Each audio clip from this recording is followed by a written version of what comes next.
Halleluja, nilqawkom ġewwa River of Love Malta u nistednukom biex intkom tibqgħu waħlin ma' dak il-set, ma' dak l-iskrin li intom għandkom u tħalli l-Ispiritu Santu jinvadilek qalbek u jkellmek il-lejla. Inwedek jekk inti kollok qalbek miftuħa u bil-ġuħa l-mulej m'intix ħatibqa' l-istess wara l-lejla żgur f'isem Ġesu Kristu. Kulħadd jaqbad il-Bibja f'idejh u kulħadd jgħid warajja minn qalbek. Mr. Qaddis, grazzi tal-imħabba kbira tiegħek li inti għandek lejja. Għallimni naraf din l-imħabba kbira. U għallimni naraf ukoll il-ħnina li inti għandek lejn il-poplu tiegħek. U mole għamilni riflessjoni ta' tjubija tiegħek, tal-ħnina tiegħek u tal-imħabba tiegħek. Lil dawk ta' madwari bħalma int lejja hekk ukoll inkun jien lejhom bil-grazzja tiegħek. Kellimni u trasformani u fejjaqni mulej minn dak kollu li mhux ġej minnek. Illum ħan irċivi l-Ispiritu Santu ħajkellimni u niddikjara li għatu għat iktar ma reġa' nkun l-istess iktar f'isem Ġesu Kristu. Amen. Poġġu bil-qiegħda morru tistgħu tmorru f'żewġ skritturi.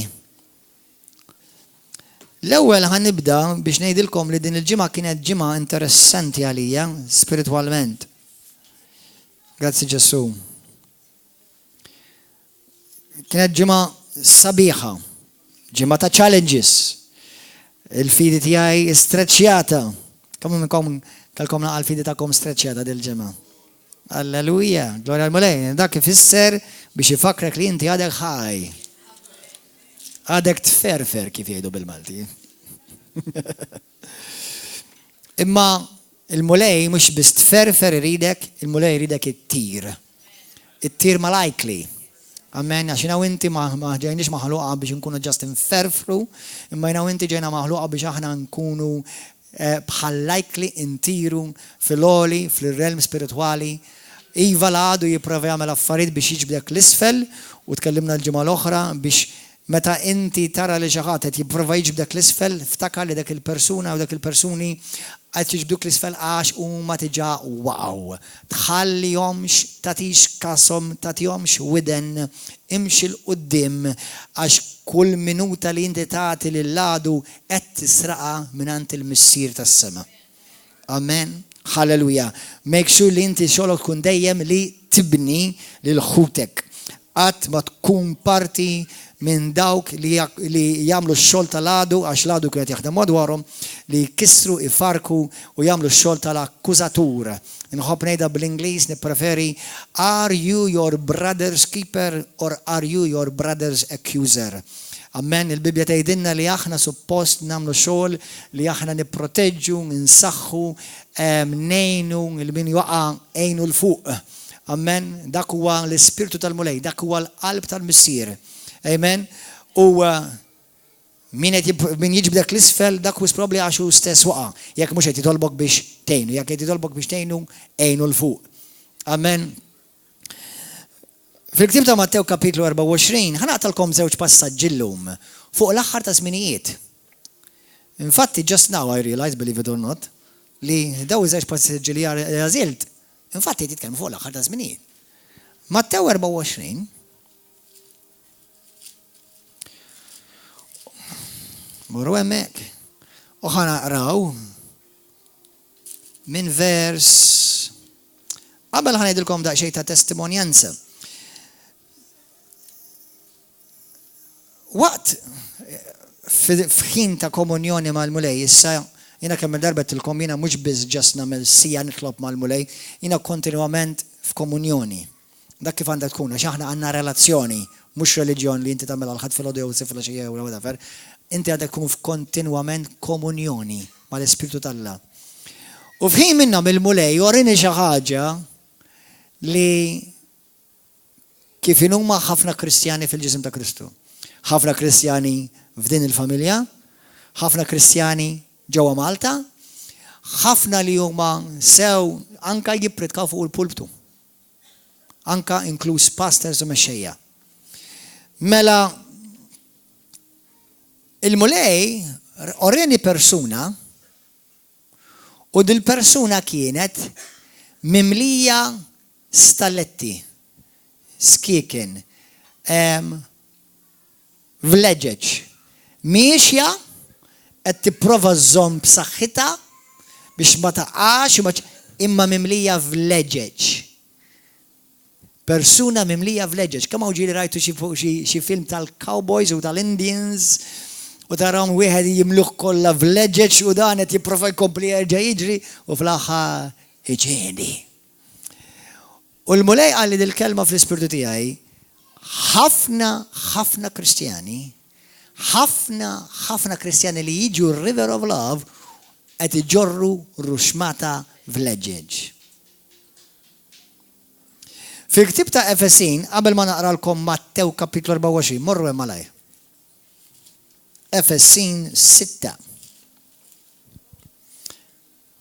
Kemm hawn minnkom qed tippikċerjawha persuna mimlija v'leġeġ, stalletti.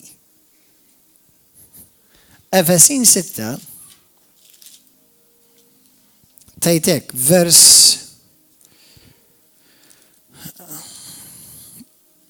10. Mil-bqija ħu titwettqu fil-mulej u s-saħħu fil-qawwa tiegħu. Ilbsu l-armatura Alla biex tkunu tifilħu tifqu qatt-tnassis tax-xitan. Għax il-ġlieda tagħna mhijiex kontra d-demm u l-laħam. Il-ġlieda tiegħek mhijiex naturali. It-taqbida tiegħek mhijiex kontra l-mara, mhijiex kontra r-raġel, mhijiex kontra missierek, mhijiex kontra ommok.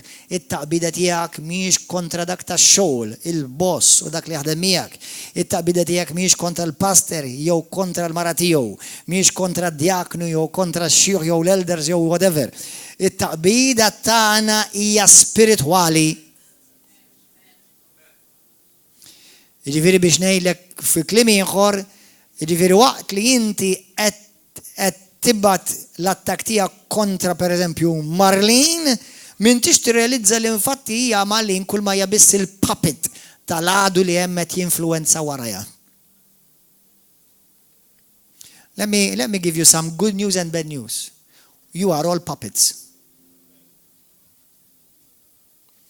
Now, maybe you don't like that, but it's the truth anyway. You're either puppeted by God or you're puppeted by Satan. Int jew pupazz fidejn id-demonju u tagħmel ir-rieda tiegħu, jew int pupazz fidejn il-missier u tagħmel ir-rieda tal-missier. Mela jiena u int, infatti kull bniedem fid-dinja huwa pupazz. Ħadd ma jagħti lilu nnifsu nnifs. ħadd ma jagħti lilu nnifsu l-ħajja. ħadd ma jagħti lilek innifsek id-demm li inta għandek ġewwa ġismek. Dak Alla tewlek kollu. U inti jew ambaxxatur biex ir-rieda tal-missier isseħħ u ssir f'din il-ħajja fuq din id-dinja, jew inti ambaxxatur tas-salta tal-lamijiet biex dak li d-demonju jrid inti tkun l-abbaxxatur tagħha u twettaqha f'din il-ħajja. Brothers and sisters, this is a reality and please grab it as soon as possible. Dina qbadda mill-aktar fis possibbli għax ħafna minnkom qed iġġorru ħafna toqol, ħafna vleġeġ għax isimgħu xtajt l-iskrittura. Isimgħu xejn l-iskrittura. Wara tgħidlek li l-ġlieda tagħna mhijiex kontra l-bniedem imma kontra l-ispirti. Kontra l-qawwiet, kontra s-setat, kontra l-prinċpijiet ta' din id-dinja ta' dlamijiet, kontra l-ispirti ħżiena li jamru fil-wisa ta' smewiet. Għalhekk ħudu fuqkom l-armatura tal-Alla ħalli tkunu tistgħu tifqu fi żmien il-ħażen wara li tkunu għamiltu ħalitkom kollha żommu wefqin, żommu sħiħ. Mela ħażmu ġenbejkom bil-verità ilbsu l-kurrazza tal-ġustizzja u xiddu riġlejkom bil-ħeġġa tal-Evanġelju tas-slim. Ħudu fidejkom il-tarka tal-fidi li bija tistgħu titfu il-vleġeġ kollha tan-nar tal-ħażin.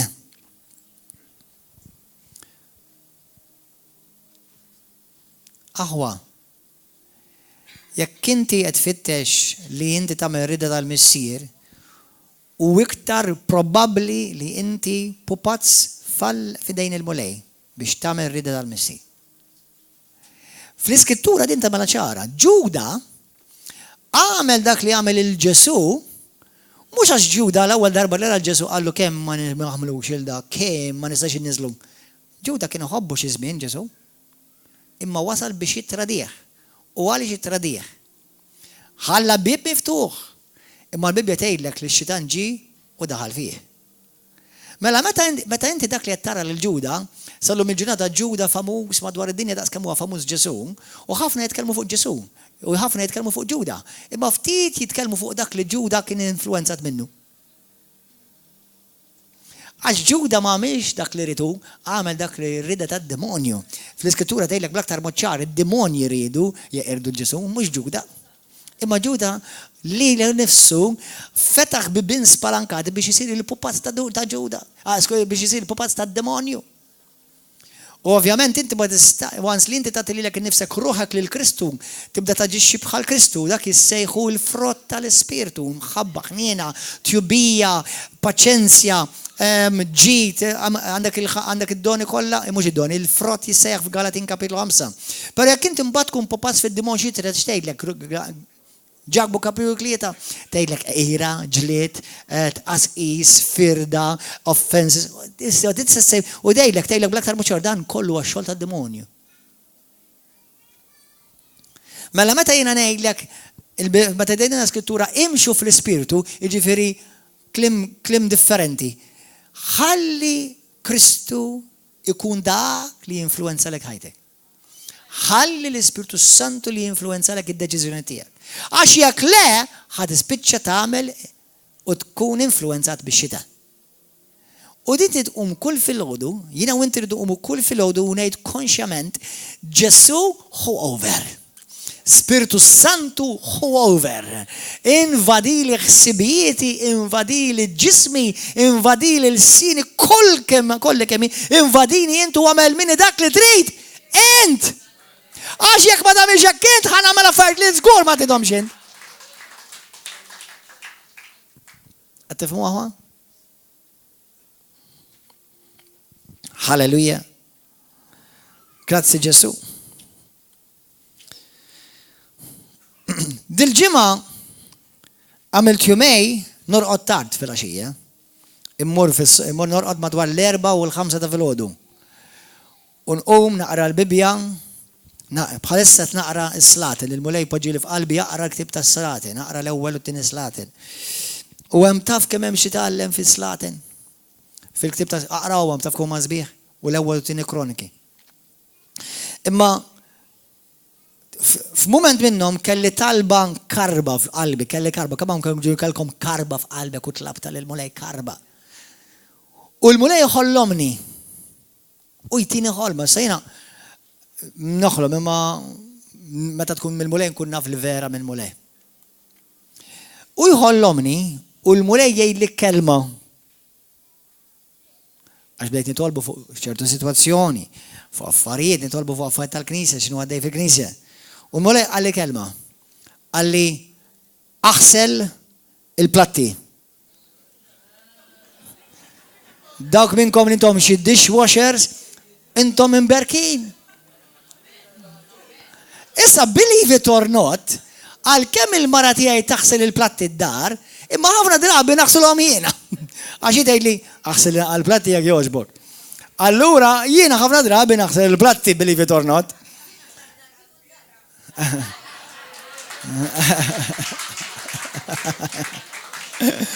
Insomma, anyway. U l-mulej għalli aħsel il-platti. Mela l-għada li jiġi dal-lej li għadda, ikolli ħolm oħra. U qed narani qed naħsel persuna li hija leader ġewwa Malta. Li huwa pastor infatti. Qed naħslu iva. Rajtu qed naħslu ġewwa sink. Fajtu ġewwa sink u bdej naħslu. Mux ħanajdilkom minnu, ovvjament. Pero believe it or not, mal kif inqum minn dik il-ħolma, tiġi f'moħħi din l-iskrittura morru wara wessa stess. Jiena suppost għadna ħammorru f'Mattew kapitlu 24. Imma dan huwa l-introduzzjoni, morru f'Mattew 2 Timotju. Morru Timotju. Taf li l-platti jissemmew fil-bibjien. Number one, il-kelma platti hija kelma bit-Taljan. Allora mhux ħassib il-kelma platti. Ara xi tajt fit-tieni Timotju kapitlu 2. Tieni Timotju 2. Mela.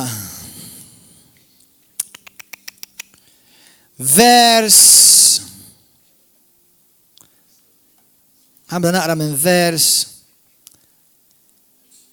30. L-iskrittura ta' qabel tgħid ħajitwarrab mill-ħażen kull min isejjaħ isem il-mulej. Ħajitwarrab mill-ħażen kull min isejjaħ isem il-mulej. Ħankompli. F'dar kbira. 2 Timothy chapter 2.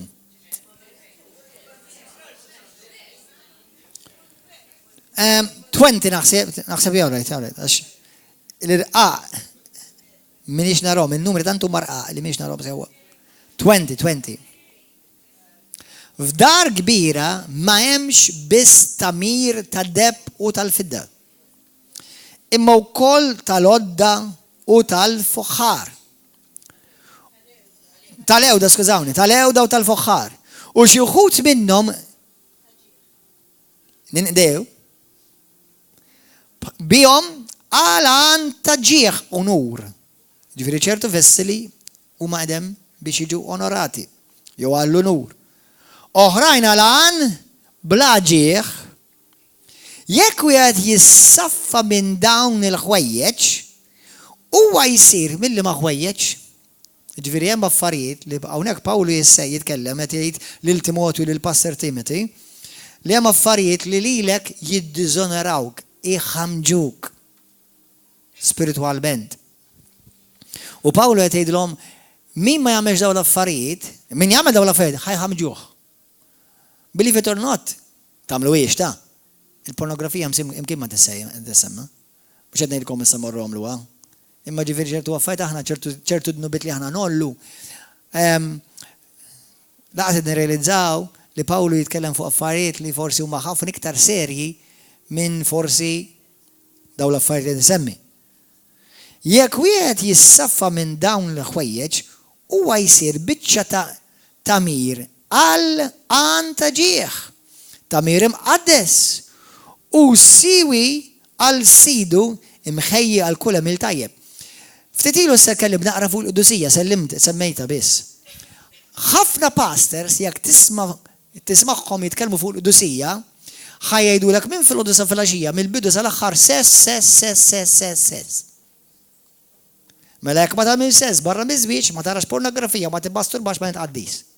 Imma jekk inti tħalli l-sinjak laxk u tgħid kontra l-aħwa u tgħid kemm taqlaq gideb u taqlaq ħlejjev, dak orraj dak jagħmlek qaddi. Meta l-affarijiet li Pawlu qed jgħid li lilek iħamġuk huma proprja dawk.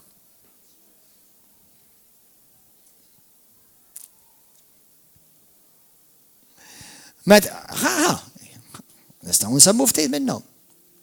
Jekk intom pereżempju tmorru vers 14, dan fakkarhom qudiemhom sewwa quddiem Alla li ma jqogħdux jintilfu fi kwistjonijiet dwar kliem li ma jiswa għal xejn.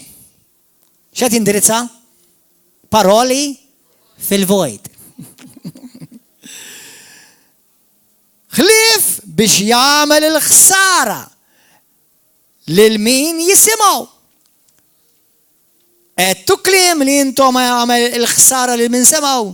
Smajtu kliem li meta tismaw jagħmellek il-ħsara li l-kolli deku.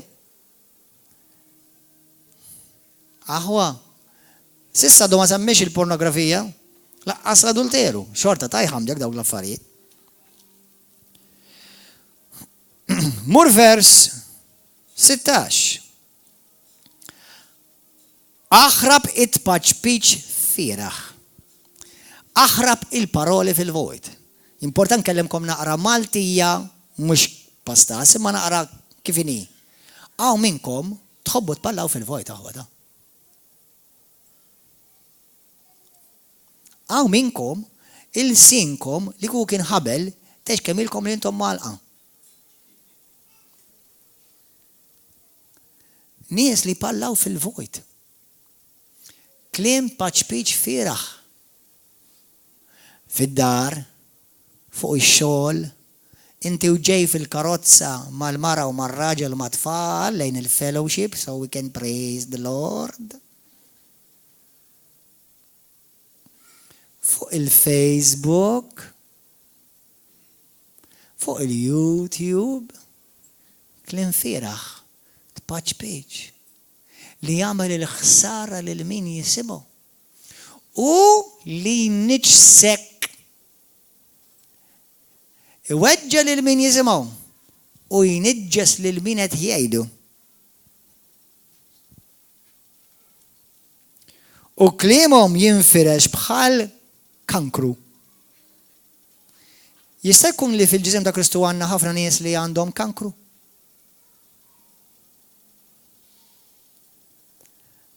Aħwa, tidnejdilkom daqsxejn bad news. Għaw ħafna Kristjani li għandhom kankru. Għandhom kankru. U l-lum il-mulej tafx għalli, il-lum daw il-klettijiem, għax jisu klettijiem jipreparani, li ħafna mill-kankrijiet infirxu minħabba it-tradiment. Ġew traduti. Jew letteralment ġew traduti, jew ħassewhom li ġew traduti. Ftakar għal xed ngħidlek, għax inti xi kultant tħoss li pereżempju jista' jkun persuna tradik u laqqas għandu l-akbar ħsieb, jew għandha l-akbar ħsieb li weġġatek jew weġġaħħa, jew imma hawn nies ovvjament li apposta jittradixxu. X'inhu huwa it-tradiment? Il-mulej illum irid ifejjaq nies li ġew traduti. Qabel ma nħarsu lejn nies, xi nfakkarkom li Ġesu Kristu kien ittradut. Alla kien ittradut. Alla mill-anġi tiegħu kien ittradut. Għandek jekk bħalissa daqra l-ewwel slaten. Morru waqraw l-ewwel slaten kapitlu 1 u kapitlu 2. It-tifel ta' Re David, Absalom, ittradixxa lil missieru. Jekk taqbad il-Bibja, storja wara storja, ngħidlek minn 175 minnhom għandhom x'jaqsmu mat-tradiment. 75% għandhom x'jaqsmu. Faċli tara fadik, għax l-opra tad-demonju huwa traditur. Ittradixxa lil Alla bl-anġli. Meta Luċifru tradixxa lil Alla, qabad 1/3 tal-anġli li Alla l-missier kienu ħobb, by the way. Taf li anġli kienu ħobbhom mill-Alla? Taf Alla kienu ħobbhom mill-anġli? Taf li by the way fit-Testament qadim l-anġli jgħidulhom uliedi. L-anġli Alla jħobbhom ta' il-missier jħobb l-anġli. Taħseb li l-weġa ta' tradiment jaf xi tfisser Alla l-missier? Jaf xi tfisser li jkun tradut Alla l-missier? Adam u Eva x'għamlu? Tradew lil Alla reġgħu. Xi tfisser tradiment? Li jkollok diżappunt, persuna tiżappuntak. Xi ħadd li jkun għamel weda miegħek u jikser dik il-weda. Għalhekk għandna nies li jittradixxu lil marthom jew lil żewġhom fiż-żwieġ. Kissru il-patt. Only you can decide whether you will be and biss tista' tiddeċiedi jekk wara li ġejt it-tradut jekk int kux ħatibqa' vittma ta' dak it-tradiment jew ħassir vittorjuż minn dak it-tradiment. Ħanirkom aħwa. Li tkun tradut mhux faċli. Kemm minnkom xi darba kontu traduti ftaħ holiday? Onestament. Come on, kunu onesti ejja. Kemm minnkom qatt ma kontu traduti? Qatt ma kont tradut inti holiday. Kollha kemm minnkom kontu traduti. Minix ħansaqsikom issa kemm minnkom ittradejtu. Jekk forsi mhux apposta ngħidilkom li 100% mingħajr ma forsi kont taf. Xi ħadd ħass li inti tradejta jew int ittradejtu. U dik ġabet weġġa kbira fil-qalb ta' dik il-persuna. U ħafna drabi tissejjaħ Kristjan. Tissejjaħ Kristjana. Tista' tissejjaħ leader. Tista' tissejjaħ diaknu. Tista' tissejjaħ isqof, pastor, apostlu u x'inhu. Għax il-persuna jiena u int, ħafna minnkom, ħafna kollega magħna, aħna ninsew li aħna we are dealing with broken people constantly. Do you realize it? Ħares madwarek. Ejli minn daw in-nies kollha hawnhekk, żbieħ, gustużi, magħmula fi ġbija Alla, kemm hawn minnhom ara ssibli xi wieħed minnhom jew waħda perfetta. Taf xi jfisser dak? Li intom aħna u daw kollha li tjaraw dan il-messaġġ. Kollha suġġett biex tkun tradut u biex tkun traditur. L-ar jekk tkun tradutur apposta. Għax dawn intom mbagħad jiġilek bħal Ġuda. Il-bniedem li jkun tradutur apposta huwa bħal Ġuda. Għax inti biex tkun tradutur apposta għamil żmien timmedita kif ħadd ittradixxi lil dak li jkun. Sewwa. Pereżempju ħa ngħidlek kif inti tista' tħossok ittradewt minni. Int ftemt miegħi? Ippjanajt qabel ħatta off u jiena dakinhar irqatt. Għax kont jien u nsejt li kelli miegħek miegħek. U inti tgħid illa l-passer tradini. U jiena ngħidlek oh my God brother I'm sorry ta' nsejtek totalment ħarġet li minn moħħi jaħfilli. U inx taħfilli, int għalik traditek. Ma kontx qed nippjana biex nitradik. Sewwa? Imma senati. Imma inti qed tagħmel il-business miegħi pereżempju u ma ta' xi ħadd. U inti diġà qed tippjana kif dik il-persuna ħadd ittradiha apposta. Dak huwa diaboliku. Dak huwa diaboliku. Isimgħuni, ħares dik lej għażiża martek, ħares dik lej għażiż żewġek, ħares lej ħuk warajk, oħtok warajk, uħutek warajk, li daw kollha suġġett biex lilek jitraduk. Kollha. Nemmen, hopefully, il-biċċa kbira u nixxinejt li kollha ħadd minnkom ħatqum filgħodu tara kif inti ħatweġġa lil ħuk l-oħtok u titradixxih jew tidej apposta vendetta. Jekk inti tagħmel hekk, nista' ngħidlek 100% inti issa ġejt pupazz fidejn id-demonju laqqas dubju wieħed m'għandi. Imma għax aħna dgħajfa u għax aħna umani, and we are all broken. If you are perfect, we will worship you tonight. Kieku kont perfett, konna naqdu, konna nqimu nadoraw lilek il-lejla.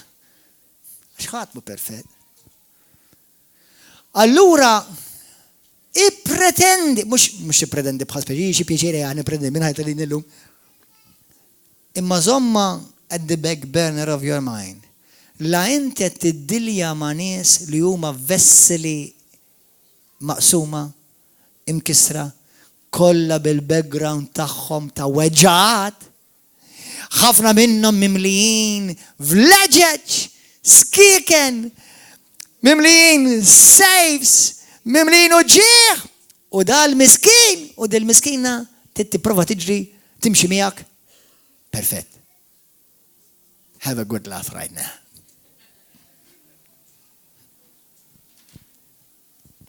Impossible. Jekk inti tipproteġi lilek innifsek milli tiġi tradut, 100% ma tistax. Però almenu naqqas l-aspettattiva tiegħek fuq ħutek. Lower your expectations. Lower your expectation. Mela jekk brother jew sister għallek jiena ħnintaqa' miegħek il-belt fis-sitta u da ma ġiex basta ta' River of Love daw għatta tradituri. Jista' jkun number one waqfel il-karozza. Jista' jkun nqalalu xi inċident. Jista' jkun qalu xi ħaġa urġenti u jista' jkun baqari qed totalment nisik.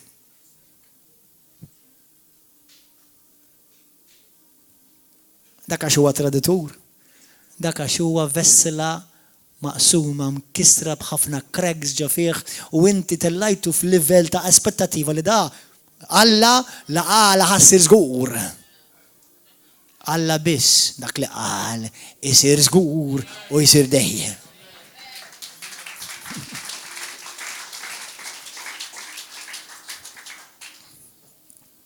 Kemm hawn minkom nies li intom tħobbu ħassejtu tradiment minn għandhom. Holiday. Issa int li ħassejt li persuna li inti ħabbejt. Bajt tħobbu l-dik il-persuna. Għax xġieħ għandek int qoddim Alla li tħobb il-minu perfett. Mela minti ħatħobb lil-ħal. Għalix Ġesu jgħidilna aħfru lil xulxin. ħennu għal xulxin. Bħalma l-missier iħenn għalik. ħennu għal xulxin. Aħfirlu lil-ħuk tibqa sejjer mija. Aħfrila lil-martek mux kull darba semmiela. Aħfirlu lil-żewġek kull darba taqlalu t-tamal.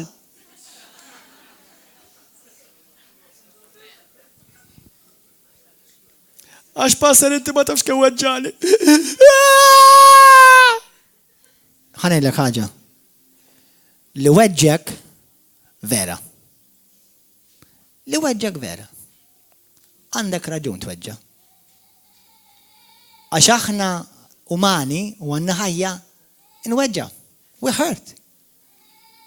I've been hurt many times. And I'd hate to prophesy it over my life. I will continue to be hurt many times. In Jesus' name, it will continue to happen. Because Jesus said it will continue to happen. Mela, x'jagħmel ħadd ieħor miegħi ma tagħmilx differenza. Il-mulej fil-ħin ta' weġġa u tradiment irid jara kif jien qed niddilja magħha. Jekk hux ħaniddilja magħha bħal mulej jew bħal demonju. Il-mulej jaħfer u jbierek. Id-demonju jrid jagħmel vendetta u jkisser. Min huwa missierek? Come on, ejda. Min hu missierek? Missierek tas-sema? Jew missierek id-demonju li minn bidu kien qattil u giddi.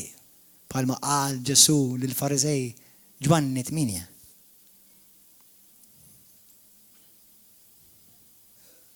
Vers 44 jekk tidu ssibbuha. Il-mulej jrid ifejjaq. U l-vesseli l-mulej għalli jaħsel il-platti. Taf xrid jgħid li bija lili? Kemm minnkom tirrealizzaw li l-ħasil tal-platti huwa xogħol umli? It's a humbling type of work. Mhix bil-fors xogħol ta' toqol, imma xogħol ta' kemm minnkom għandkom xogħol taħslu l-platti xogħolkom taqgħu l-paga manna. Taqgħu l-paga. Praise God. Ħanerkom, taf meta tapprezzaw il xi ħadd jaħsel il-platti sew, meta tmur ġi restaurant u taraħ bil-miċin waħħal tal-ikel ta' qablek. Imma meta tmur xi restorant u taf li l-platt li fejn inti, kemm minnkom tafu li l-platt li kiltu fih intom kilu ħafna iktar minnkom mara. Tafu li xi ħadd jekk xi ħadd tirremettix dak il-platt? Tixju tkunu tafu? Le, għax ġi maħsul sew. Mela jnejdu grazzi moneta daw kolla li jaħslu l-platti ġewwa Malta u għawdex. Ħalleluja sew fid-dar u sew fir-restaurants. Imma l-mulej għalli, u għalli b'aktar moċċar, għalli aħsel il-platti. Għax il-mulej jrid li fid-dar tiegħu il-platti jkunu notfa biex iġibulu unur. Amen.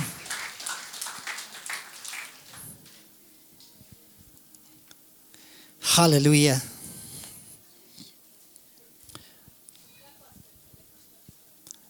Infatti, il-mammi tiegħi tistaqsini anke l-pastor għalek biex taħsel. Tidnatikom daqsxejn. Kemm minnkom tkun tafu il-verità, mhux kollha, ma nistax ngħidilkom kollha. Għax tifqu timxu mal-mulej lejla. Ħafna minnkom. il-pastors ta' Malta ħafna minnhom huma weġġa. Hemm minnhom li huma mweġġa b'mod ġenwin.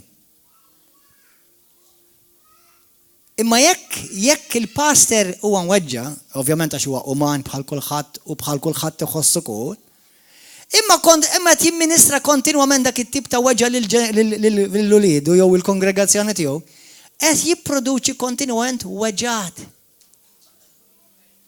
Għaw pastors Malta, mhux Malta biss ta' madwar id-dinja, li huma mweġġa aħwa.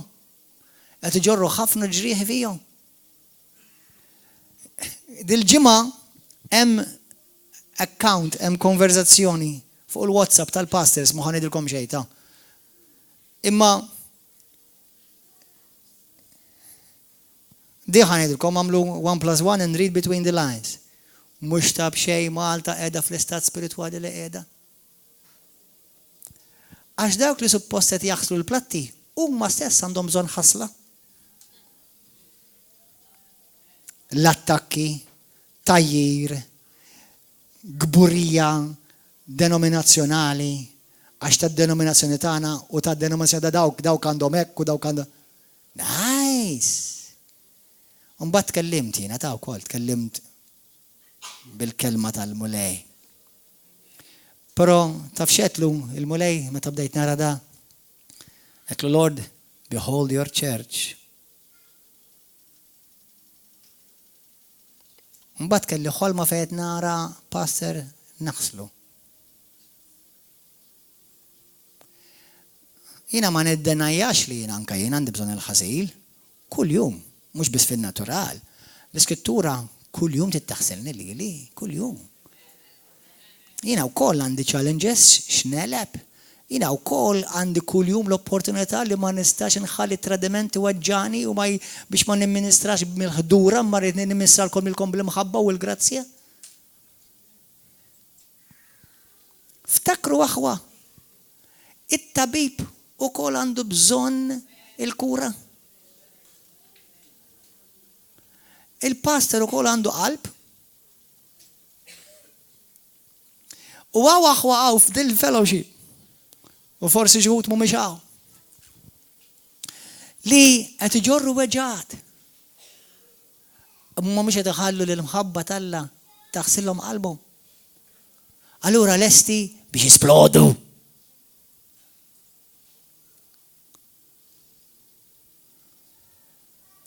U aħna rridu nidru qudiem Alla qaddisa u bla teba u bla tikmix. Eża saħwa.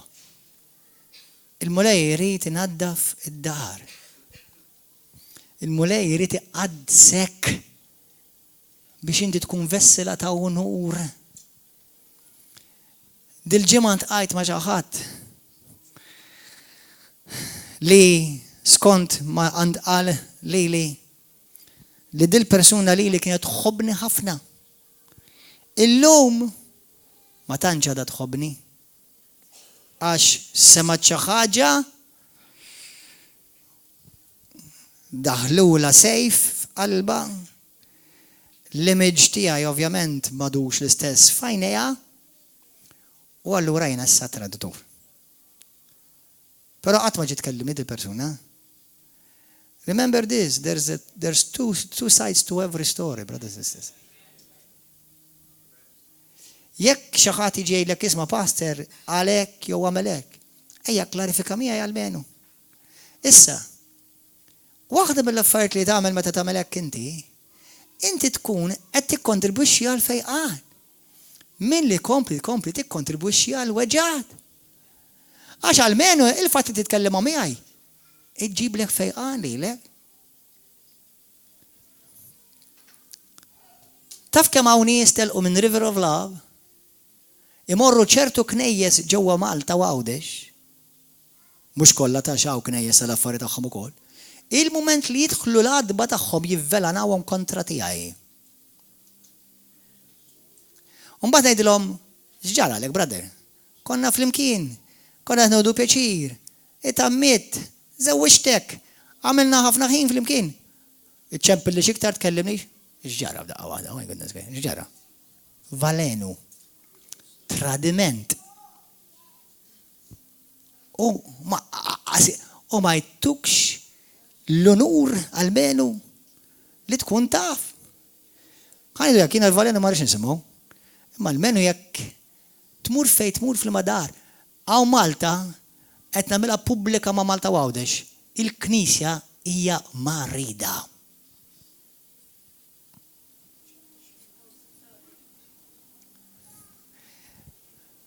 Il-Knisja Malta hija l-isptar tal-kanċer fejn ħafna xorta waħda jmutu. Anzi l-maġġoranza.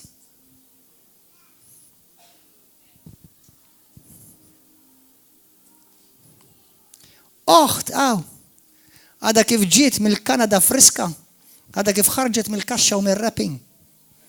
Tinżel mill-aeroplan wara ftit ijiem, tintaqa' ma' waħda, u minn niskola ta' Malta Alla jbierek, tibda tgħidilha valenu kontra tiegħi. Nista' nifhem li din il-mara l-oħra hija mweġġa. Imma nista' nifhem li forsi ħassidha traduta b'affarijiet mhux li jien għamiltilha, għamlula ħafna. Imma li inti tifrex il-valenu kontra xi ħadd. Għal liema mod kif ħajkontribwixxi dak għall-fejqan tiegħek. B'liema mod ħajfejqek dak lilek. Meta daw l-affarijiet iweġġew qalb il-missiera iweġġew qalb il-mulej sidna. Jekk jiena tħossok li tradejtek, jiena tħossok. Qed ngħid jiena Gordon ġemaċa lilkom. Jekk tħossok li tradejtek u qablina laqqas naf. Ejja kellimni. Jekk tħoss li għandek bżonn fejqan f'dik l-erja, kellimni. Jekk hemm brother u sister li tħossok li it-traditek, mur kellimu. Inti jekk it-tradit il-xi ħadd konxjament, iqaf tagħmel iktar. Ma tinsax tara wiċċalla u tagħmel dawn l-affarijiet. U inti taf li qed tagħmel il-ħażen u titferrex il-valenu. Ma tistax.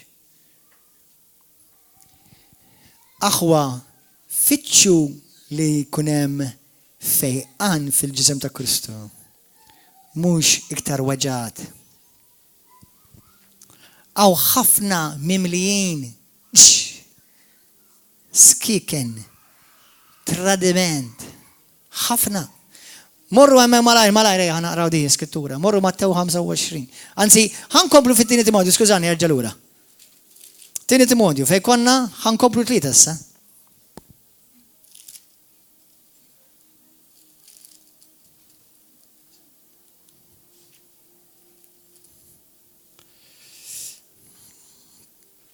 Vers 1. Dan għandek tkun taf fl-aħħar tad-dinja ikun żmien ibes il-bnedmin jingħataw għall-imħabba tagħhom infushom u tal-flus. Faħħarin supervidajja ma jisimgħux mill-ġenituri, bla gratitudni, bla tjieba, bla qalb, bla ħnina, la blaba, bla razan, kifra, bla mħabba għal tajjeb. Tradituri. Bla ħsieb. Minfuħa bihom infushom jħobbu aktar il-pjaċir milli lill-Alla. Morru f'Mattew kapitlu 25 issa. 24, skużawni. 24, Matthew 24. Il-lejla ħalli il-mulej ifejqek. Ħalli il-mulej ifejqek. Absalom kien it-tifel ta' David. Ma kienx it-tifel ta' Salamon minn mara differenti u ġi kontra missieru u firex ruxma ta' valenu kontra missieru u prova jirba ħafna minn nista missieru u jġibhom kontra missieru biex jġibhom jew. Ara xi pjan diaboliku da. Daw la fajt isibu fil-Knisja ta'. Fil-Knisja kollha tad-dinja ħwa. Jiena qatt ma kont Musulman, imma niddu xi kultant ngħid imma l-Musulmani jekk jagħmlu wkoll. Jew inkella is-Satanisti jekk jagħmlu wkoll. Jew dawk jaħdmu kollha id fit u l-ar organu fid-dinja hija l-Knisja. Ma naħsibx li għandhom unità perfetta lanqas. Imma għaliex aħna li għandna l-Ispirtu tal-Alla, għandna l-imħabba tal-Missir, għandna d-dem ta' Kristu, l-iktar poplu miskin.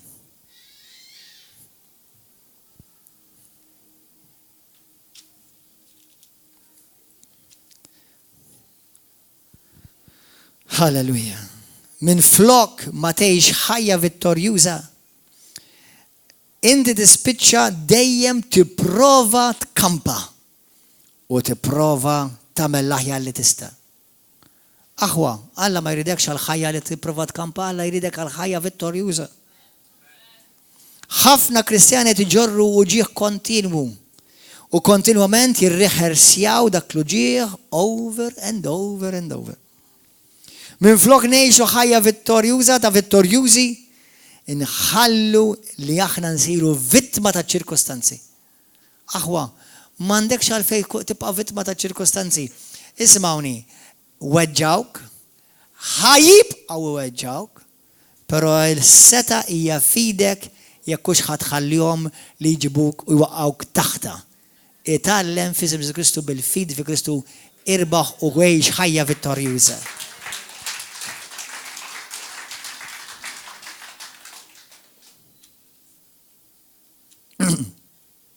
Halleluja. Mattew 24, nisimgħu għadi aħwa. Halleluja. Vers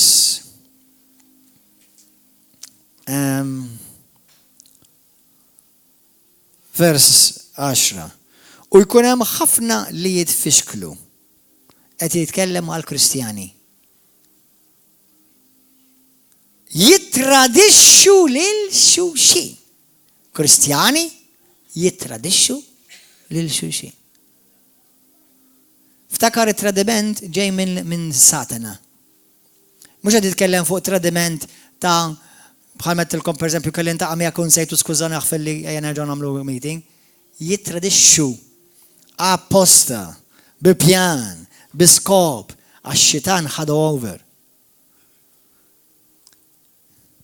U jibdew jobodu lil xulxin. Kif di? Iqumu bosta profeti folozz mela minn daw li jkunu nies li ġew traduti jew ittradixxu, issa l-imħabba ta' xulxin m'għadix istess, anzi issa jobbodu lil xulxin. Minn dawn in-nies iqumu profeti folozz. Ħanilkom xi ħaġa ħwa. Powerful ħafna di. Fl-iskrittura profeta ġenwin ma jqumx. Profeta ġenwin jiġi appuntat. Huma l-profeti folozz li jqumu għax they promote themselves. Tid insemmalkom kelma tal-waħx, profesija li rċevejt tal-bieraħ. Ħansemmaħilkom. Isma' xej. Mela ċempilli pastor li ankara l-konverzazzjoni miskina li kien hemm bej bosta suppost. Insejta. Jew għotu, rajt għot. Bej mexxejja Maltin. Jiena nistaġeb kemm ħafna tant huma eager biex jikkritikaw u jattakkaw u qatt ma ssib xi ħadd biex jkun pożittiv fuq wieħed u fuq ieħor. Very nice, eh? The body of Christ, jekk jogħġbok.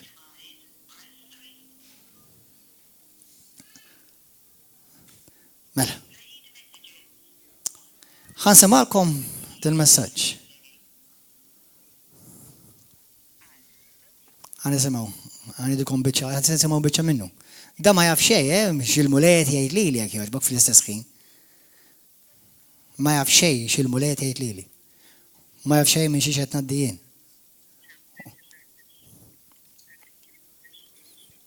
Issa, isimgħu sew. Bl-Ingliż.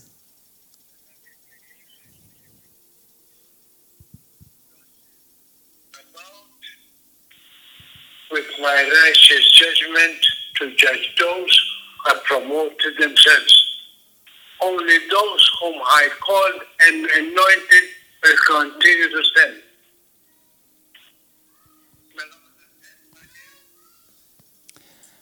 Il-mulej taħ kelma profetika. U l-mulej għallu, issa da ma jaf xej minn xi xadejjien u l-istess klim il-mulej jgħid lili. Għallu l-mulej għallu jiena ħanitfa' ġudizzju tiegħi. Speċjalment fuq dawk li qed jippromovu lilhom infushom. Imma ħanqalli nolli u nqajjem il dawk li jiena dliktu sejjaħt. Meta jiena ngħidilkom hawn leaders u komunitajiet ta' Malta li appuntaw lilhom infushom, minix ħa ngħidilkom, dak inti tissibu u tiskoprih waħdek. Meta inti għandek nies jippritkaw u laqqas biss jafu jaqraw u jiġu jattakkaw nies talla, dawk qed jippromovu lilhom infushom. Sa dar raġel jiena metlux kelma waħda. Għaliex? Tradiment, offense, tfixklu. U għaliex titfixkel? Tidnejlkom kif titfixkel? Tidnejlek kif ix-xitan ħajaħtefkom? Jekk tħalluh. Weġġawk, ħattalik, ovvjament, il-weġġa vera saret, ma minflok ir-rilisjajta u ħfirt, żammejta u fittixt il-vendetta. U m'intix tinduna li l-valenu qed jikber fik u ħassir vessela maħtufa mix-xitan. Dak huwa l-kankru. Dak huwa l-kankru. U joktor il-ħażen u għalhekk li mħabba tagħhom bejniethom din hija li mħabba talla by the way l-agape. Tibred f'ħafna imma min jibqa' jżomm sal-aħħar dan isalva. Min ħajba jżomm sal-aħħar? In-nisa d-dinja dawk għażalhom bdew? Il-Kristjani. Dawk ħajsalvaw dawk li jibqgħu jżommu sal-aħħar. Jekk inti xi ħaġa fuqek u ġej qallek xi ħaġa fuq jew xi bniedem ieħor u l-vision jew l-image dak il-persuna ħassarilek u issa għandek sejf ġo qalbek, għandek konflitt kbir, persuna li inti xi darba kont tħobb tonora u tirrispetta, issa ma tistax taraħ fl-istess lenti, lilek tifalek il-valenu. Int ħadd weġġa, int ħallek sejf lilek għax inti immaġina. Xi ħadd li tħobb, xi ħadd li inti tżomm fi stima u f'daqqa waħda daħħallek sejf u li inti issa ġabek konfużjoni f'ħajtek li dal-persuna nista' nafda jew ma nistax. Dil-sister nista' nafda għax daw li ġew qalu li fuq din il-mara, possibbli dil-mara hekk. X'għamillek lilek? Għamillek ġerħa, fetaħlek bieb biex il-vallenu jidħol fik u jekk ma toqgħodx attent u ma tirrilisjajiex jew nkella tmur titkellem ma dak li jkun u titkellem wiċċ imwiċċ, ħatitlef kollox. Għax inti ma tistax tmur quddiem Alla b'dan f'qalbek. Kemm hawn nies li marthom tradithom ir-raġel, jew ir-raġel tradix il-marax għalli biela ma' mara oħra jew raġel ieħor. Kemm hawn min irġiel iħossu għax missierhom tradihom għax weġġaħħom. U liet nisa, kemm nintaqa' ma' nisa għax il-papa mori xi maħabba, tradiha, jew nkella l-papa sawat il-mami qudiema. Tradiment ieħor. U aħna l-Kristjani niġu hawnhekk qed nippruvaw nfaħru lil Alla b'dawn l-istikkek diħlin ġo qalbna. U l-mulet jgħidlek kien irrid innatfek, irrid infejqek, irdaqlalek dawk il-weġġat kollha. Għatihom li jibni, għatihom li binti, ħalli inti tkun vessela nadifa ta' unur fil-ġisem tiegħi, ħalli jiddi l-glorja tiegħi fuqek.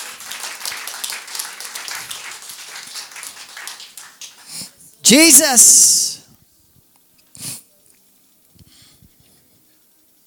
Ftakar li inti l-aħwal qed huma madwarek huma umani bħalek. Huma nies li huma mweġġa wkoll bħalek. Li huma nies li ġew traduti wkoll bħalek.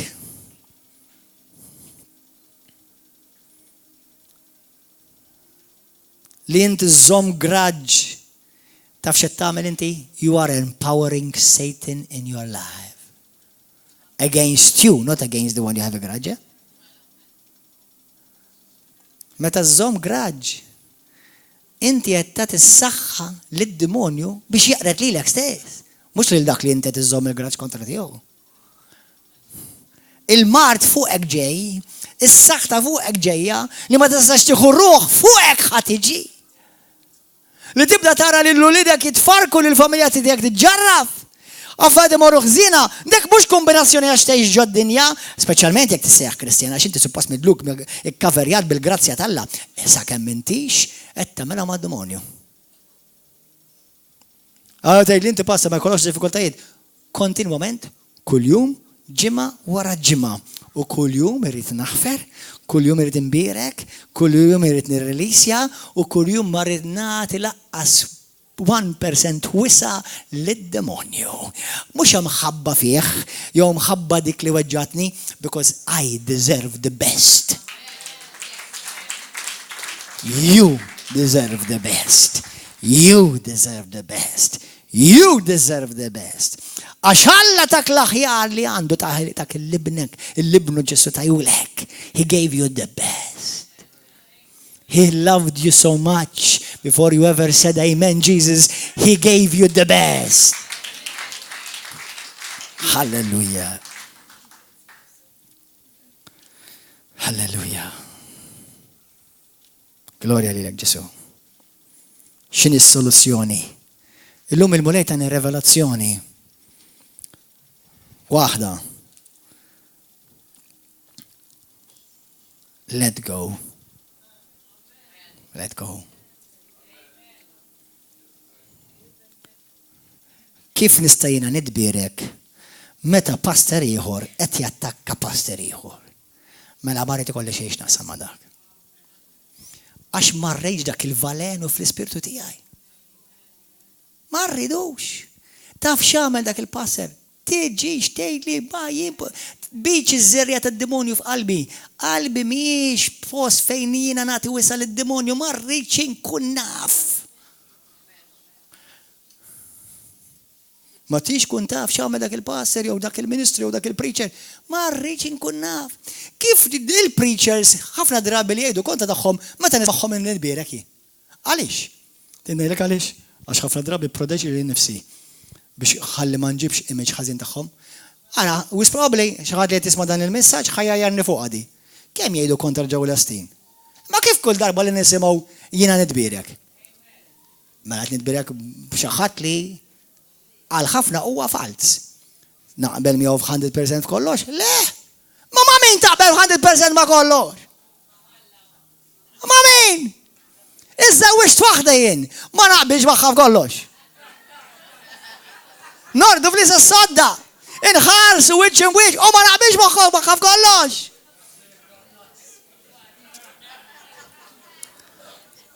Għax jikkritikaw il-beniħin, inti tħobb il-beniħin. Inti tobodu il-beniħin allura? Allura inti tittara wiċċ għallaw tgħid li tobod il-beniħin? Issek beniħin, u beniħil, u beni what, u beni down u daw, side, whatever. Jina meta rajtu, dak li qal, berikni. Issa li l-ek ma gerbekx ma nafx għaliex, ekku xi problema ta' benin jew tiegħek. Jina t-berikt meta rajtu. Issa, kollox oġobni fih, le. Imma t-berikt, għaliex? Għax rid tinżomm qalbi safja. Ħalli jekk kien għandu kalma li hija Benny Joe, u Joe whatever, u Joe tat-trakk, u Joe tal-ħaxix, u Joe tal-laħam.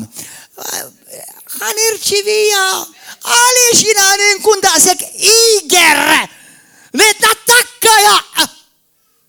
Pastors ġo Malta, they love it to attack men and women of God. They love it. And why is Malta so going backward so much spiritually? Because the church and the leadership are sick.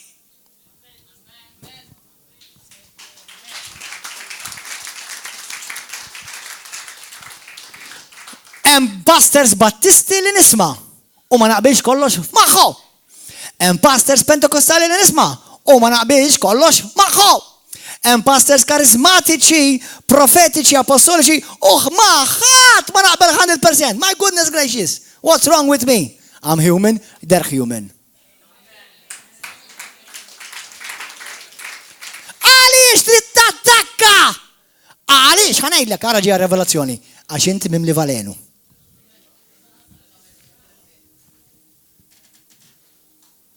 Fejn għal-kamera, ħalli ngħidu l-wiċċ imwiċċ minni, ħalli min qed jarrani jisma' ħinżew. Which one? Inti tittattakka brother, tittattakka sister, tittattakka oħt, whatever, pastor, teacher, apostle, prophet, tittattakkom għax fik m'għandekx l-mħabba tal-la. Tixi xtejli għaxina I want to expose, yes, you are exposing your heart.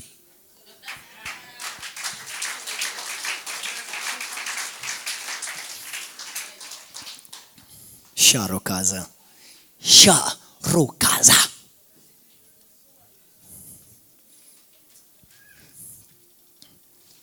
Umbatek joġbok dan għamluħ għoddim id-dinja. Ħalli nżidu iċ-ċans li iktar riġi indannat fl-infern. Għax jek ta' tiskandlu, li xħadmur tgħidlu l-Alla int. Ja! 1. Aħfer! Mela nsejna xtejt l-iskrittura. Mark 11, 25. U meta titolbu, aħfru lil dawk li għandhom kontra tagħkom. Għall il-missier li huwa fis-sema wkoll jaħfer lilkom. It-talba tal-missierna li kull min għandu n-nifs ġewwa Malta jafa bħal pappagall. Aħfir li dnubiti bħal ma naħfer jien. Kemm hawn nies midimba u jippritka fuq il-pultu, midimba. Ma tqolx mela. Kif huma midimba dak jgħidu li qaddis u jħobbu l-qudusija. Mela inti li tista' tkun qaddis tgħid kontra ħukk waħdok. U tattakka l-pastors, u tattakka l-leaders, u tattakka l-prophets. Għax dak mhux prophet, dak false prophet. False prophet għal false. Ja.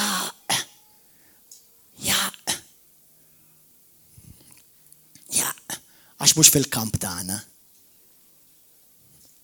Min għamlek lilek il-mimħallef fuq l-aħwa? Min għamlek? Mela ma taqrax il-Bibja kollha? Min int biex tiġġudika għaddej ta' ieħor? Romani kapitlu 11 għad ma qrajta mur aqra.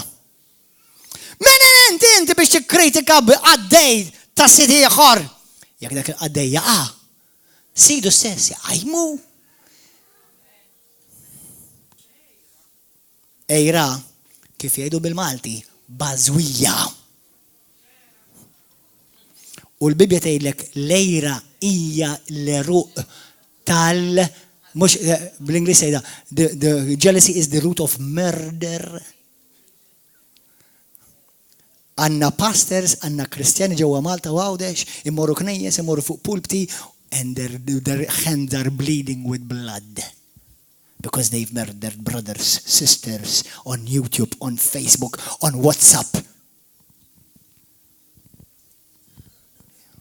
We want revival. You are mocking God.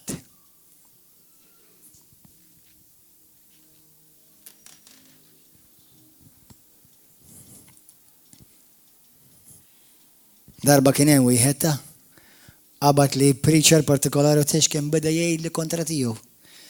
U għetlu jaqafem. Għetlu għejd li int li tgħid li int Kristjan. Kemm il-darba tlabt għalih il-da li int qed tikkritika? Għalli qatt. Ejd il-dan li inti qed tikkritika. Xi ħaġa tajba li tara fih, jew rajt fih, xejn. Mela int missierek u missieri mhumiex żgur l-istess missier. Għax missier dejjem jara tajjeb biex jibdi u inti dak missierek huwa dak li dejjem jara l-ħażin biex jikkundanna u jakkuża.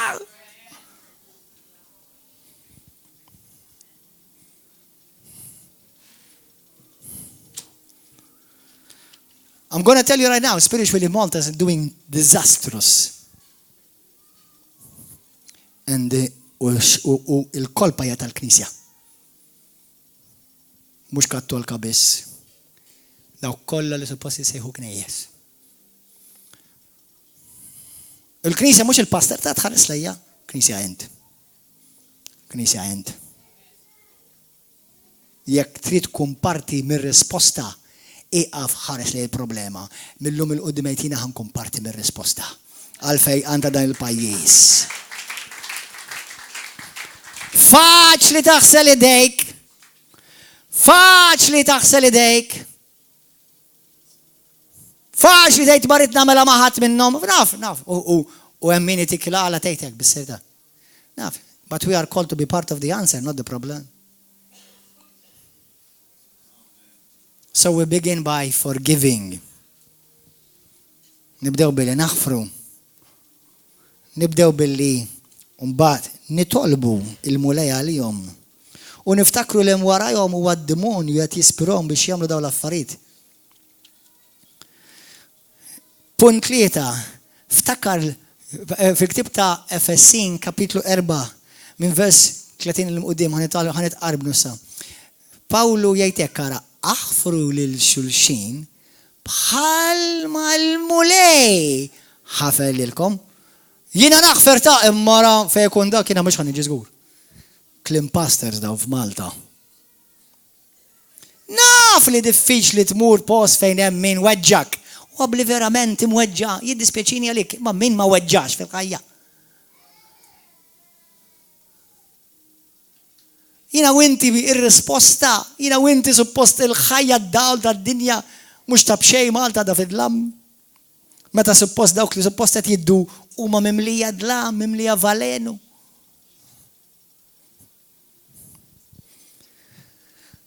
Taħseb fuq ħadd tippunta subajk lek ħadd jgħidlu mulej għaddi saħdem fija.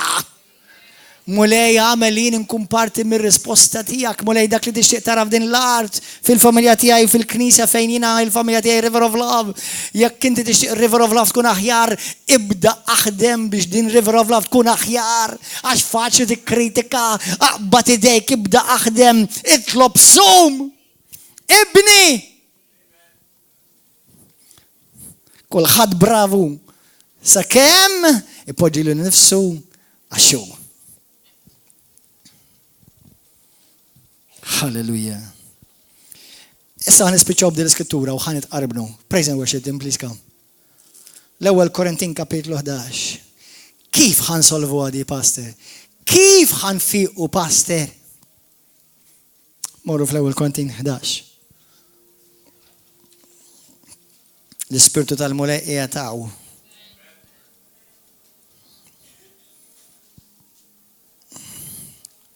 Inti tħossok tradut għax ġejt irreġettat, ġejt imweġġa.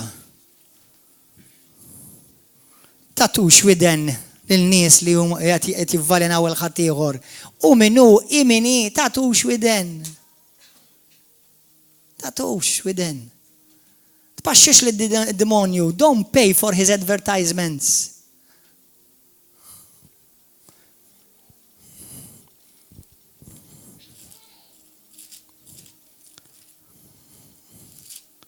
L-ewwel Korintin 11 isimgħuha.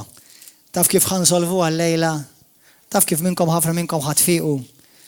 Bħalma għamel Ġesu ħanamlu jiena u inti. Fil-lejl li Ġesu kien it-tradut. ħal-ħobs. U kiel ma dawk li traduh. U berikom. Mamma mia Ġesu. Il-lejla ħadbirek lil min tradik. ħadbirikom. Għaxina u inti jixir inna l-aħjar.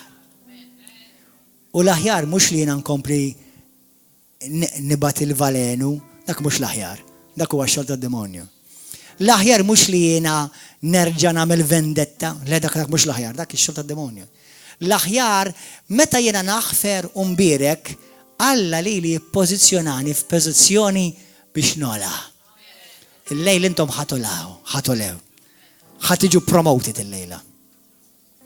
Ħadbirku lil min weġġakom tradikom. U ħatħennu għalihu dejlu Mr. Qaddis ma kienx jaf x'inhu jagħmel. Żgur! Għax kif jista' jħares f'għajnejk Ġesu? Kif tista' tħares lejn għajnejn Ġesu? Ejli, immaġinaw, please, use your imagination. Ejli kif inti tista' tħares lejn għajnej f'għajnejn Ġesu. Waqt li fl-istess ħin tipprova tweġġa' lil ħuk il-loħtok u tajjar il-xaħat li Kristu xerred demmu għalih. Kif tista' do that? How? You won't. You will never do that. What you see is what you'll be. Jekk inti tħares lejn Kristu, ħatkun bħal Kristu. Jekk inti ma tħares lejn Kristu, ħatkun bħal dak li influenza d-dinja jibda jinfluenza lilek. Fil-lejl, vers 23, li Ġesu kien ittradut, ħal ħobs, u wara li rat il-ħajr qasmu qal, dannu ġismi li jingħata għalikom. Intom li titraduni, intom ħad titraduni. Ħafna minnkom anzi l-biġġa kbira Ġesu jaf li kienu ħajtraduxxuh, ħajabbandunaw.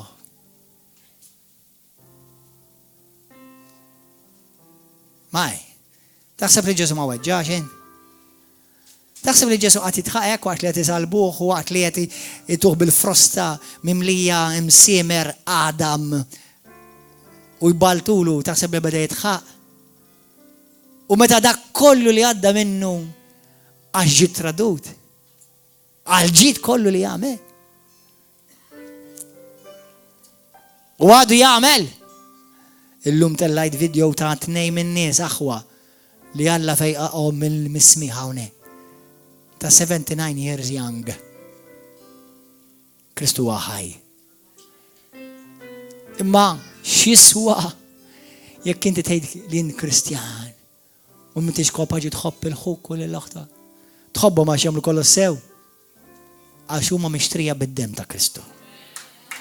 Halleluja. Illum ħandur madwar il-mejda tal-mulej. Ismawni aħwa, ismawni sew. Meta l-lejla naqbdu l-ħobs. Ġesu, di li tippreżenta lil Ġesu. Ġesu, din hija x-xewqa ta' Ġesu.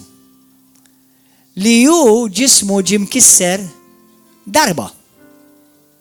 Imma għadu qed jiġi mkisser kull jum. Għadu qed jiġi mkisser kull jum.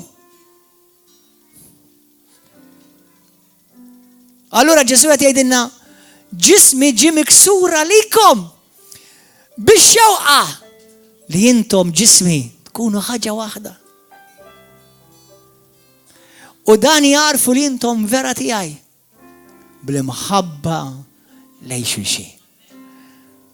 L-imħabba tittollera, l-imħabba tagħder, l-imħabba paċenzjuża, l-imħabba ma tajjarx, l-imħabba ma titradix. Jekk ġej tradut, anka jien jgħid il-mulej ġej tradut. Imma ħabbej ċorta. Faċli mhijiex. Jiena ma tgħidkomx ħajja faċli.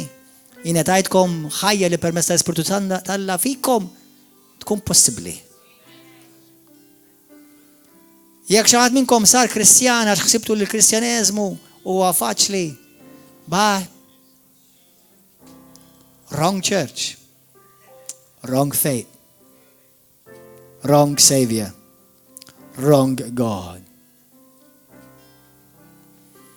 Meta Ġesu ġie tradut, ħal ħobs qassu u lil dawk stess li kienu ħajtraduh qalilhom ġismi ġie mfarrak għalikom. Kull meta tiklu dan il-ħobs, ftakru fija. La tħallux ix-xitan ifarrakku. Ġesu ġismu ġie mfarrak bix-xitan, bid-dnub, bit-tradiment. Tħallux ix-xitan ifarrak dan il-ġisem. Tħallux li x-xitan ifarrak il-ġisem ta' Kristu. Sew dan River of Love, sew dak ta' Malta Għawdex. U wara Ġesu ħallu kalċi u qal, ħudu u xorbu. Għaxġan u għal-patt ġdid li huwa f'demm id-dem li ġie mixxered għalikom. U għal-bend minn kollha għal-maħfra tad-dnubiet tagħkom u tad-dnubiet tad-dinja kollha. Ftakar x'għamilt għalik. Dak li jien għamilt għalik għamlu maħuk. Għamlu moħħtok. Dak li inti tajjar, dak li inti tattakka, dak li tradik. Jina mitta li ħuku. Tamilx aspettativa għolja fuq ħuk u fuq ħaħtok, għax huma dajfa, huma mkisra, itlob għal-fejqan tagħhom, ħobbhom, itlob għalihom, għax il-mulej ma jxiq li ħadd jintilef. U ħalli ma jkun qatt it-tortijak, jew tikkontribwixxi int għat-telfin ta' xi ħadd ieħor. Meta nifirxu l-valenu, tista' tgħid ħani qaf ngħidhaw. Ħod attent għax tista' tkun qed taffarijiet li tfixkel lil xi ħadd li jersaq lejn il-mulej. Mhix faċli aħwa. Il-mulej taf x'qed jagħmel illum? Qed jaħsel il-platti. Biex inkunu vessili għaddisa. Mhux perfetti, għaddisa. Unġibu ġieħ l-Alla l-Missiji. Imma l-mulej ħajfeqa ħafna minnkom għax intom kontu traduti minn xi ħadd viċin. Żewġek, martek, uliedek, ommok, missierek. Però nistgħu importa fakkarkom f'xi ħaġa. L-istess nies li weġġaw lilek huma nies li qed jgħidu llum blu ġieħ stess. U qatt ma kellhom il-grazzja li jsibu l-fejqan imma sabu punching bag bin flok u sabu lilek.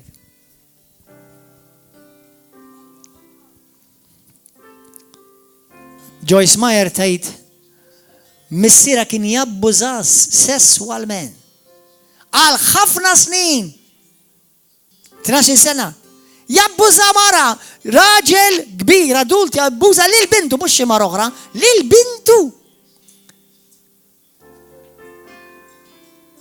Ftit qabel ma miet, nidem, kienet ilha li ħafritlu. Però ngħidilkom xi ħaġa tal-ħaġa biex Alla, binti ma kontx aware li qed inweġġek. Taf x'tgħid fit-tieni Timotju kapitlu 2, versi 24-25, tgħidlek il xi wħud ix-xitan ħatafhom biex jagħmlu r-rieda tiegħu. Laqqas jafu li qed jagħmlu r-rieda tiegħu. Għalhekk il-mulej jgħidlek itlob għalihom ħalli għajnihom tinfetaħ għax ma jafux x'inhu ma jagħmlu.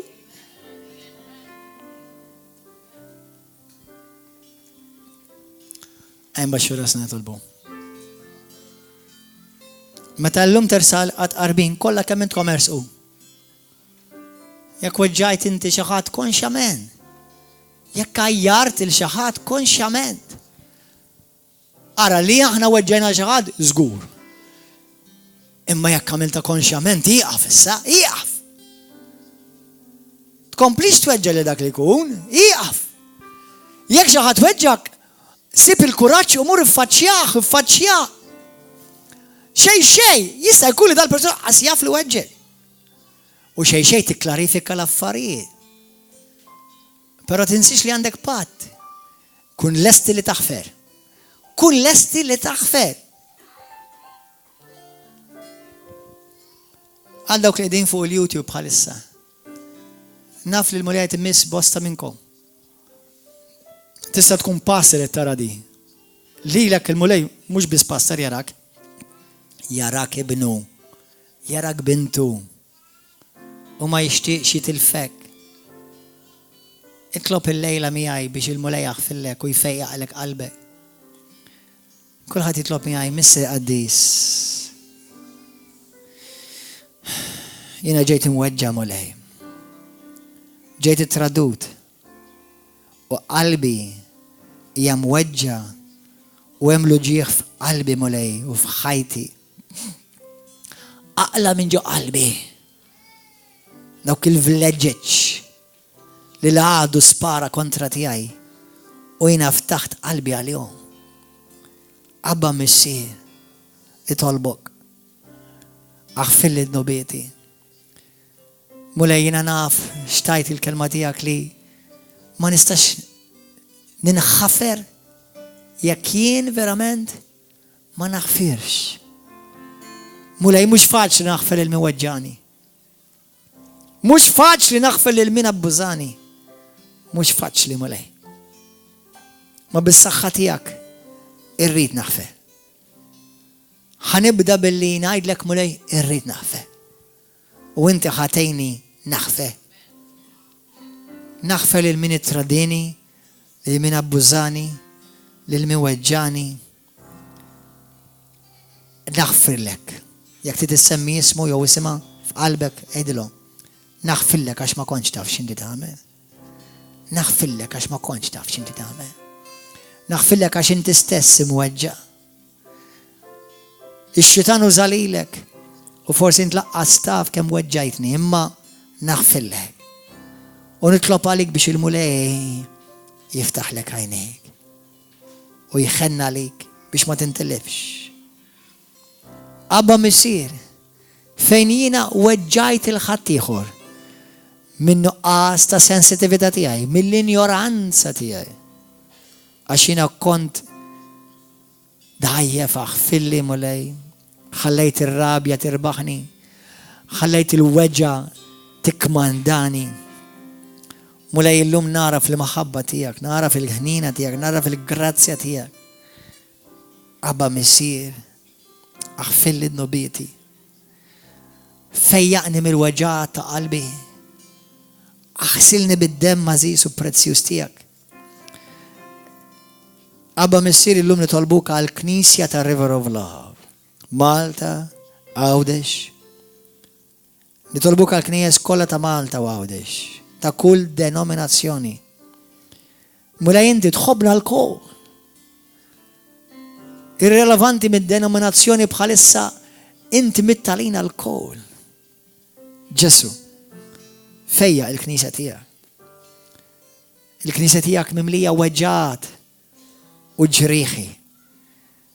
Anfaħ Spiritu Santu fuq il-Knisja tiegħek Malta u Għawdex, fuq il-pastors, fuq il-leaders. Aħfrilhom mulej. Għax ħafna minnhom ukoll ġew imweġġa. Għatjom lajnuna jelbu biex ma jibqawx taħt dik il-weġġa. Jitalmu jaħfru bħal ma ħfirt int. Jitalbu jħobbu bħal ma tħobb int. Mulej jirrestawra lura daw kollha li tbedu minnek mill-Knisja lokali ta' River of Love u daw kollha li kienu f'xi dar lokali f'Malta u Għawdex dar tiegħek mulej li tbedu minħabba it-tradiment. Fejjaqhom abba missier. Ibat l-anġli tiegħek ma għalihom minn nord u s-south, mill-east u l-west. Iċċirkonda l-Malta u Għawdex bl-anġli tiegħek jifittxu l-dawk li huma imweġġa, makusa, qalbu maqsuma. Ġesu, għamlu dan. Illum niddikjara li Ġesu huwa s-Sid u s-Salvatur tiegħi. Aqla minn ġofija kull weġġa Ġesu. U fejaq li qalbi. Nirċivi l-fejqan tiegħek mulej issa stess. Bil-mod il-mod minn ħafti ieħor aħna nitqarbnu. Dawk kollha li intom fuq YouTube jekk rajdu dal-messaġġ għati glorja l-mulej jekk dal-messaġġ kelmek u qed jgħinek. Jekk inti qatt ma ġej ġewwa River of Love nitolbuk biex intom tiġi tingħaqad magħna kull nhar ta' erba' u nhar ta' sitt fis-seba' u l-ħadd fil-għodu fl-10. Il-pijak, God bless you YouTube viewers. Dawk kollha li